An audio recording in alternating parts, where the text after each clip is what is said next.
Good morning, everyone. Here I am presenting to you the next chapter of history, chapter 2nd. The topic of the chapter is From Trade to Territory. The company establishes power. Means किस तरह से east India company जो कि व्यापार करने India में आई थी उसने अपना साम्राज्य यहाँ पर स्थापित किया। इसके बारे में हम इस चैप्टर में डिस्कस करेंगे। Okay, now let's continue. Aurangzeb was the last of the powerful Mughal rulers. Aurangzeb सबसे अंतिम और ऐसा शासक था जो सबसे शक्तिशाली था। इसके बाद के जो भी शासक आए वो इतने ताकतवर नहीं थे।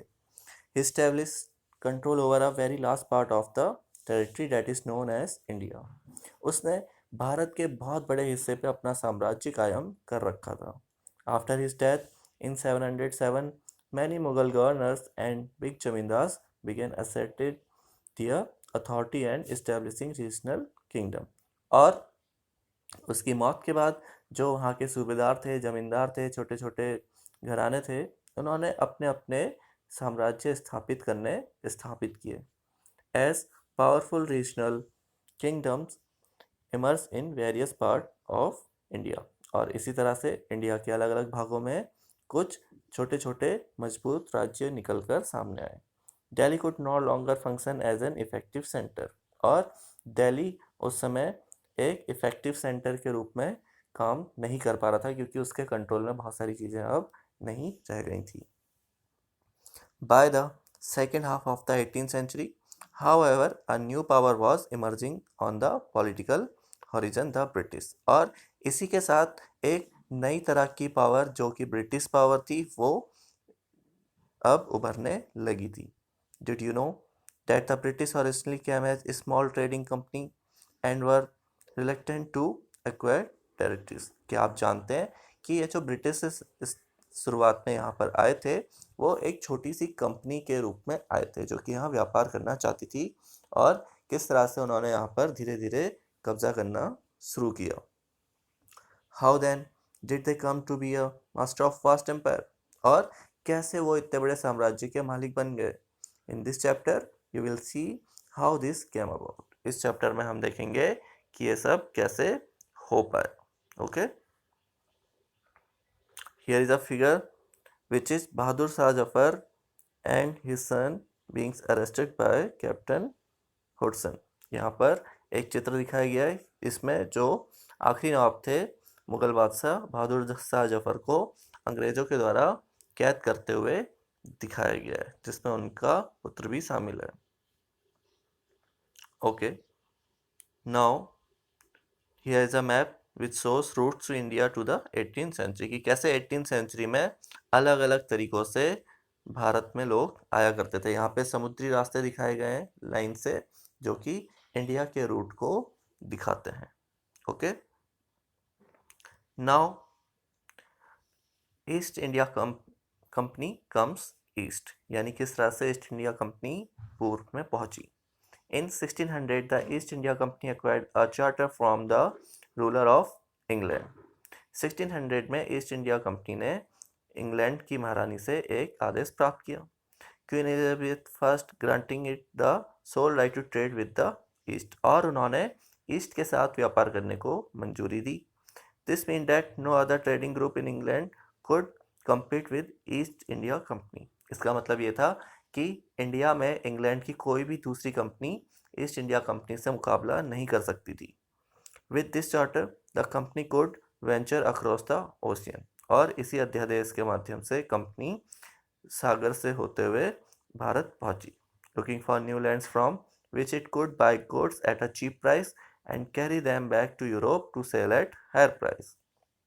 और उनकी नीति थी कि किस तरह से वो किसी अपने उपनिवेश से सस्ते दामों पर सामान खरीदे और यूरोप में आकर उसे महंगे दामों पर बेचे। The company did not have to fear competition from other English trading companies, और उसे दूसरी कंपनियों से भी प्रतिस्पर्धा की चुनौती नहीं मिलने वाली थी। Mercantile trading companies in those days made profit primarily by excluding competition, और उस समय की जो ट्रेडिंग तरीके थे वो यही थे कि दूसरी कंपनियों को प्रतिस्पर्धा में आने से रोक दिया जाए, जिससे कि प्रॉफिट को बढ़ाया जा सके, so that they could buy cheap and sell dear, ताकि वो सस्ते में खरीद सकें और महंगा बेच सकें। यही उनकी नीति थी। The royal charter however could not prevent other European power from entering the eastern market, लेकिन फिर भी ये जो रॉयल अध्यादेश था, इसने दूसरे देशों को इंडिया में आने से नहीं रोक सकता था। By the time the first English ship sailed down the west coast of Africa, और समय के साथ ही इंग्लिश देश का पहला जहाज कोस्ट ऑफ अफ्रीका में उतरा। Round the Cape of Good Hope, जिसे हम केप ऑफ गुड होप के नाम से जानते हैं, जो कि अफ्रीका में है। यहाँ नीचे बॉटम में लिखा है केप ऑफ गुड होप, यहीं पे वो ब्रिटिश से पहले रुका था।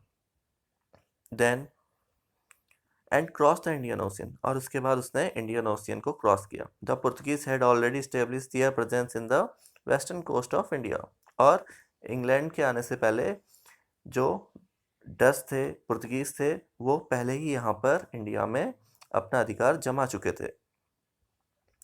And had their base in Goa, और गोवा में उन्होंने अपना एक बेस भी बना लिया था। In fact it was Vasco da Gama, a Portuguese explorer who had discovered this sea route to India in 1498, और एक Portuguese sailor Vasco da Gama ने 1498 में इंडिया के लिए ये रूट पहले ही खोज लिया था। By the early 17th century the Dutch too were exploring the possibilities of trade in Indian Ocean, और इसी के साथ जो डच नागरिक थे वो भी इंडिया के साथ व्यापार के नए रास्ते खोज रहे थे। Soon the French traders arrived on the scene, और इसके बाद फ्रेंच ट्रेडर भी इंडिया की तरफ आने लगे। The problem was that all the companies were interested in buying the same thing, और सबसे बड़ी समस्या ये थी कि सभी लोग कुछ मुख्य चीज़ें ही इंडिया से खरीदना चाहते थे। The fine quality of cotton and silk produce in India had a big market in Europe.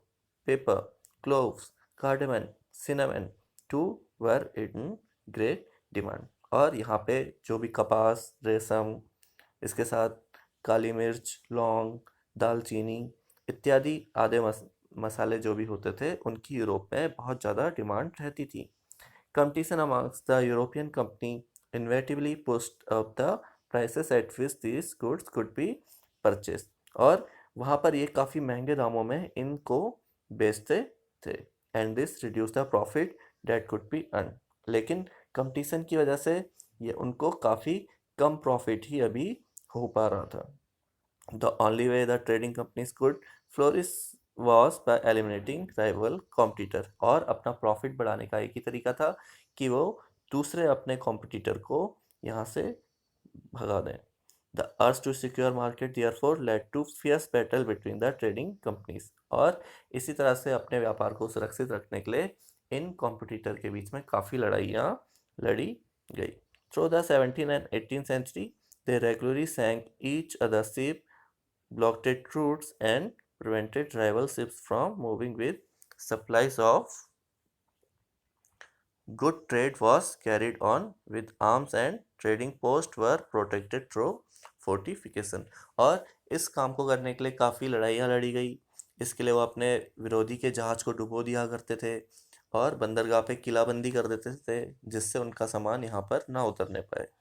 This effort to fortify settlement and carry on profitable trade also led to intense conflict with local ruler, और इसी तरह से profit बढ़ाने के लिए वो यहाँ के जो लोकल रूलर्स थे, राजा थे, उनसे भी लड़ाइयाँ लड़ते थे। The company therefore found it difficult to separate trade from politics, और इसी वजह से कंपनी को ये महसूस होने लगा कि राजनीति और व्यापार को अलग कर पाना बड़ा ही मुश्किल है। Let us see how this happen, अब हम देखेंगे कि ये कैसे हो पाया। Okay, now the next thing we will discuss in our next lecture. What is your homework? Just read this chapter, this paragraph, जो भी अभी तक हमने पढ़ा इसको आप रीड करिए, और कुछ आगे के पैराग्राफ भी आप पढ़ सकते हैं। Okay, thank you, have a nice day.